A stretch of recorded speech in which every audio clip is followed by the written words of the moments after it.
എന്താ? ഒരു സ്ത്രീ ഇവിടെ വന്നിരിക്കുന്നു. വർത്തമാനം പറയുന്നതിനിടയിൽ ഞാൻ ഒരു അമ്മയുടെ മുറിയിൽ കൊണ്ടുപോയി. അമ്മയുടെ ഫോട്ടോ കണ്ട ഉടനെ പെട്ടെന്ന് ബോധം കെട്ട് വീണു. എന്ത് ചെയ്യാം? വരൂ.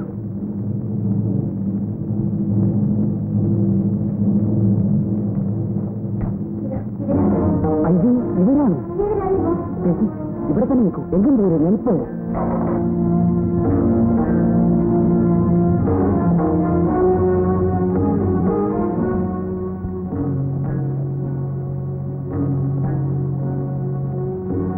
എവിടെയാ ഫോട്ടോ?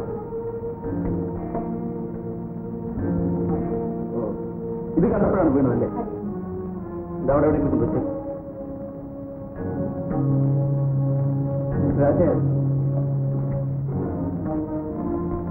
പേടിക്കാനൊന്നുമില്ല. ആ ഫോട്ടോ കണ്ടതുകൊണ്ടുണ്ടായ മെന്റൽ ഷോക്കാണ്. ഇനി അവരുടെ കാണാൻ ഇടയാകണം. ഒരു കാര്യം ചെയ്യും, ഇവരെ അങ്ങ് വീട്ടിലേക്കാണ് കൊണ്ടുപോകുന്നതാണ്.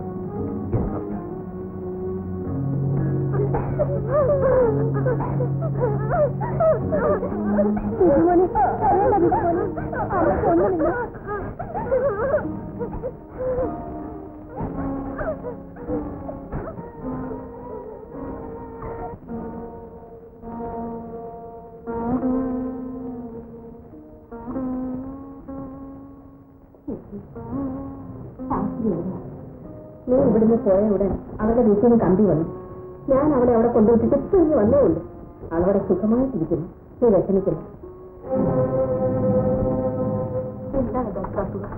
സാരമില്ല, ഈ സമയത്ത് അല്പം ക്ഷീണമൊക്കെ ഉണ്ടാവും. അതുകൊണ്ട് തന്നെയാണ് വിവാഹമോചനത്തിന് കേസ് കൊടുക്കണമെന്ന് ഞാൻ പറഞ്ഞത്. വിവാഹം കഴിച്ചിട്ട് ഇന്നും ഈ പെണ്ണിന്റെ മുഖം കണ്ടിട്ടില്ല. നിനക്കറിയാവും, ഇതെങ്ങാൻ രവീന്ദ്രൻ അറിഞ്ഞാൽ അവൻ വച്ചേക്കില്ല ഒന്നിന്. ഇതുപോലെ വരട്ടെ. നിനക്ക് വട്ടാവടി വിധി പോലെ വരട്ടെ.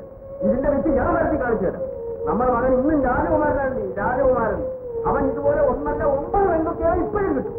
ഏതായാലും ഈ ബന്ധം ഇനി നമുക്ക് വരും. അച്ഛന്റെ അല്ലേ മകൾ, നീ വേഗം എടുക്കും. അവളെ ഇന്ന് വീട്ടിക്കൊണ്ട് എന്ന് ആക്കിയിട്ട് മറ്റൊരു കാര്യം.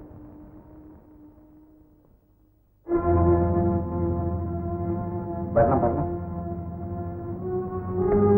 തിരിക്കാമല്ലോ. ഏതായാലും നമുക്കൊന്നുകൂടി സംസാരിക്കാമെന്ന് നിങ്ങൾക്ക് തോന്നിയതിൽ എനിക്ക് സന്തോഷം. എന്തോ സംസാരിക്കണമെന്ന് പറഞ്ഞു, അതുകൊണ്ട് വന്നു. എന്നൊക്കൊന്ന് തീരുമാനിക്കാൻ വന്നാൽ അത് നിങ്ങളുടെ ഇഷ്ടം. അവരുടെ പെണ്ണിനെ അവരെ തന്നെ നമുക്കല്പം പണത്തിനെ കുറവുണ്ട്. പക്ഷെ ഇയാൾക്കില്ലാത്ത വലിയൊരു സ്വത്ത് നമുക്കുണ്ട്. അഭിമാനം. മാന്യനാണത്രേ, മാന്യൻ. മകനെ എന്തുണ്ട്?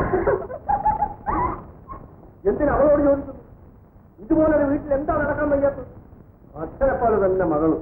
ഞാൻ ചീത്തയാണെന്ന് ഇവരൊക്കെ എന്നെ സംശയിക്കുന്നു.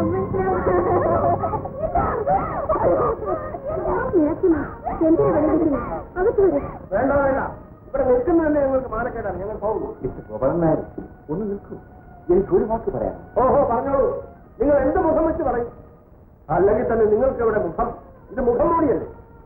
കണ്ണടച്ചെല്ലാം ഇരുട്ടായി കളയാമെന്ന് നിങ്ങൾ വിചാരിക്കരുത്. ലക്ഷക്കണക്കിന് രൂപയുടെ സ്വത്തും ഈ വലിയ ബംഗ്ലാവും ഈ ഫാക്ടറിയും ഒക്കെ കാണിച്ച് ഈ നിൽക്കുന്ന സാധുക്കളെയും കബളിപ്പിക്കാമെന്ന് വെച്ചു. നാണമില്ലല്ലോ, നാണം. എല്ലാം പറഞ്ഞു തീർന്നോ അതോ ഇനിയും ബാക്കിയുണ്ട്? ഞാൻ പറയാൻ തുടങ്ങുന്നേ ഉള്ളൂ. പക്ഷെ എനിക്ക് പറയാൻ ലജ്ജയാവും. വീടും കുടുംബവും ഭാര്യയും മക്കളും ഒക്കെ ഇവിടെ ഉള്ളപ്പോൾ നിങ്ങൾ രഹസ്യമായി മറ്റൊരു ഭാര്യയും കുട്ടികളെയും വച്ച് പുലർത്തിപ്പോരുന്നില്ലേ? ആ ബന്ധം നിങ്ങൾ ഇപ്പോഴും തുടർന്നുകൊണ്ട് പോവുകയല്ലേ? നിങ്ങളാണോ മാന്യം? എന്താ മിണ്ടാതെ നിൽക്കുന്നത്? ചോദിച്ചാൽ ഉത്തരം പറയും. എന്തിന് ഉത്തരം പറയും? ആർക്ക് വേണ്ടി ഉത്തരം പറയണം? താനാണോ ചോദിക്കാൻ? എനിക്ക് വരെ ഭാര്യ ഉണ്ടാക്കും. അത് തനിക്കെന്ത് വേണം? എനിക്ക് 2 ഭാര്യമാരുണ്ട്. 1000 ഭാര്യമാരുണ്ടാവും. തനിക്കെന്താ നഷ്ടം? ഗോപാലനായരെ, മനുഷ്യനായിട്ട് ജനിച്ചാൽ മാത്രം പോലെ മനുഷ്യത്വം വേണം. നാവുള്ളതുകൊണ്ട് പ്രയോജനമില്ല. ഹൃദയം നന്നായിരിക്കും, എങ്കിലും നാവിൽ നിന്ന് മരുന്ന് നന്നായി. നിങ്ങൾ കുറെ വളരെയധികം പഠിച്ചു, മനുഷ്യനാകാൻ മാത്രം പഠിച്ചില്ല.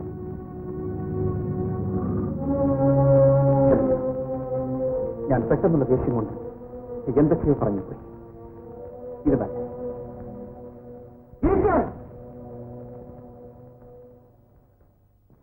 നിങ്ങൾക്കിപ്പോ എന്താ അറിയേണ്ടത്? എനിക്ക് വേറെ ഒരു ഭാര്യ ഉണ്ടെന്നുള്ള കാര്യം അല്ലേ? അത് നിങ്ങളോട് പറയേണ്ട കാര്യമില്ല. ലോകത്താരോട്, എന്തിന്? എന്നെ സൃഷ്ടിച്ച ദൈവത്തോട് പറയാൻ ഞാൻ ബാധ്യസ്ഥനാണ്.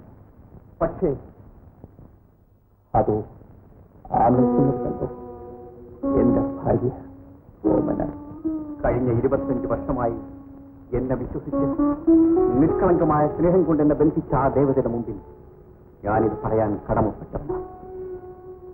ഇതാ ആ ചിത്രം കണ്ടു. അതാരാണെന്നറിയാം? ഓമനയുടെ അച്ഛൻ. അനാഥകളായിരുന്ന എന്നെയും ഈ ചേച്ചിയും എടുത്തു വളർത്തി പഠിപ്പിച്ച് മനുഷ്യരാക്കി തീർത്ത ഒരു വലിയ മനുഷ്യൻ. 25 വർഷങ്ങൾക്ക് മുൻപ്. ശോഭനെ, ഇന്നത്തെ നിന്റെ നൃത്തം മറ്റെന്നത്തേക്കാളും ഈ അച്ഛനെ സന്തോഷിപ്പിച്ചു മോളെ.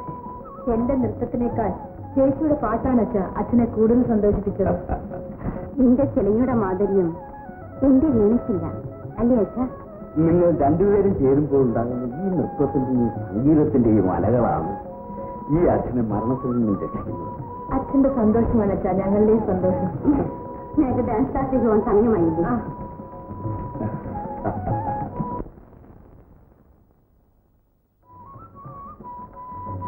ശോഭനെ, വേഗം വരൂ. രാജേഷിനെന്താ ഇവിടെ നിൽക്കുന്നത്? നീ ഇതുവഴി വരുമെന്ന് അറിഞ്ഞുകൊണ്ട് തന്നെ. എന്തിനാ? നല്ല ചോദ്യം. ഇങ്ങോട്ട് അടുത്തോട്ട് വാ. എനിക്ക് ഡാൻസ് ക്ലാസ്സിൽ പോകാൻ സമയമായി. നിന്റെ ഒരു ഡാൻസ്. ഇന്ന് നമുക്ക് അറബിക്കഥകളുടെ രാജകുമാരനെയും രാജകുമാരിയും പോലെ ഈ മായക്കൂതിയുടെ പുറത്തു കയറി ടൗൺ മുഴുവനും ഒന്ന് ചുറ്റിക്കറങ്ങാം. രാജേഷിന്റെ കൂടെ ഈ പട്ടണം മുഴുവനല്ല, ലോകം മുഴുവൻ ചുറ്റാൻ എനിക്ക് സന്തോഷമാണ്. പക്ഷേ നമ്മുടെ ഈ ബന്ധം അവിവേകമായി അച്ഛന് തോന്നിയാൽ അച്ഛന്റെ മനസ്സ് വേദനിക്കില്ലേ രാജേട്ട? അതുകൊണ്ട് ഈ ബന്ധമേ വേണ്ടെന്നാണോ നിന്റെ അഭിപ്രായം? ഒരിക്കലുമല്ല. എനിക്കൊരു ജീവിതമുണ്ടെങ്കിൽ അത് രാജേഷിന്റെ കൂടെ മാത്രമായിരിക്കും. അച്ഛന്റെ അനുഗ്രഹം കൂടി ഉണ്ടെങ്കിൽ നല്ലതെന്നാണ് ഞാൻ പറഞ്ഞതിന്റെ അർത്ഥം. ഞാൻ ധൈര്യമായ അമ്മാവനോട് കാര്യങ്ങൾ തുറന്നു പറയും. അദ്ദേഹത്തിന്റെ അനുഗ്രഹത്തോടെ തന്നെ നമ്മുടെ വിവാഹവും നടക്കും. ആ നിമിഷം അത്ര വിദൂരമല്ല ശോഭന. അയ്യോ, എന്താ ഇത്? റോഡാണ്. ഓ, ഞാൻ ആ കാര്യം മറന്നുപോയി. ആ